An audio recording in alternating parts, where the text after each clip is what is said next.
আসসালামু আলাইকুম। সর্বপ্রথম আমরা একটা ভিডিও দেখে আসি।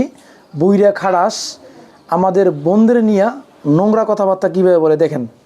মাননীয় স্পিকার, আমাদের হাউসে আমাদের বোনেরা এসছে এমপি হইয়া, আপনি অভিনন্দন জানাচ্ছেন, আমি অভিনন্দন জানাতে চাই। সবাই মেধাবী, দুজনের বক্তৃতা শুনছি, আগামী দিনে কিছু করতে পারবে, ভবিষ্যৎ আছে, লেখাপড়া জানা। কিন্তু বুঝলাম না তো কারা আপনারা? এই বুইরা খাড়াস নাস্তিক। আপনারা আপনারা এইদিকে দেখতে পারেন, আমরা এইদিকে দেখলে কি আছে এটা বুঝবো না, এটা ঠিক আছে। মাননীয় সদস্য, তোর বোনদের দিয়ে বাজারে তোল। সদস্য প্লিজ পার্সোনাল ফ্রিডম নিয়ে কথা বলা উচিত না।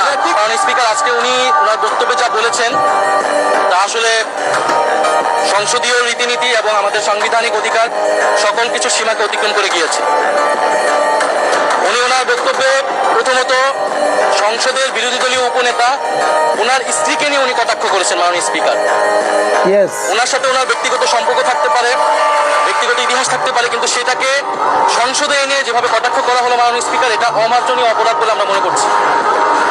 দ্বিতীয়ত উনি বিরোধী দলের মহিলা এমপিদের, আমাদের নারী সংসদ সদস্যদের তাদের পোশাক নিয়ে যে ধরনের কথা বললেন, তাদের ধর্মীয় স্বাধীনতাকে হরণ করার সম্পর্কিত যে ধরনের বক্তব্য দিলেন, এটাও মাননীয় স্পিকার আমরা মনে করি একটি অমার্জনীয় অপরাধ। প্রত্যেকটা ব্যক্তির গণতান্ত্রিক রাষ্ট্রে তার ধর্মীয় স্বাধীনতা রয়েছে, পোশাকের স্বাধীনতা রয়েছে। উনি একজন সংসদ সদস্য হিসেবে সেই স্বাধীনতাকে লঙ্ঘন করে এই ধরনের হীন বক্তব্য দিয়েছেন, ওনার হীন মানসিকতার পরিচয় পেয়েছে। এবং আমরা মনে করি উনি ওনার বক্তব্যে বর্ণবাদী আচরণ মাননীয় স্পিকার বহিঃপ্রকাশ পেয়েছে ওনার বক্তব্যের মাধ্যমে। ফলে আমরা আশা করব ভবিষ্যতে এই ধরনের বক্তব্য আমরা কোনো সংসদ সদস্যের কাছ থেকে যাতে এই ধরনের বক্তব্য মহান এই জাতীয় সংসদে আর উচ্চারিত না হয়। মাননীয় স্পিকার, আপনাকে ধন্যবাদ।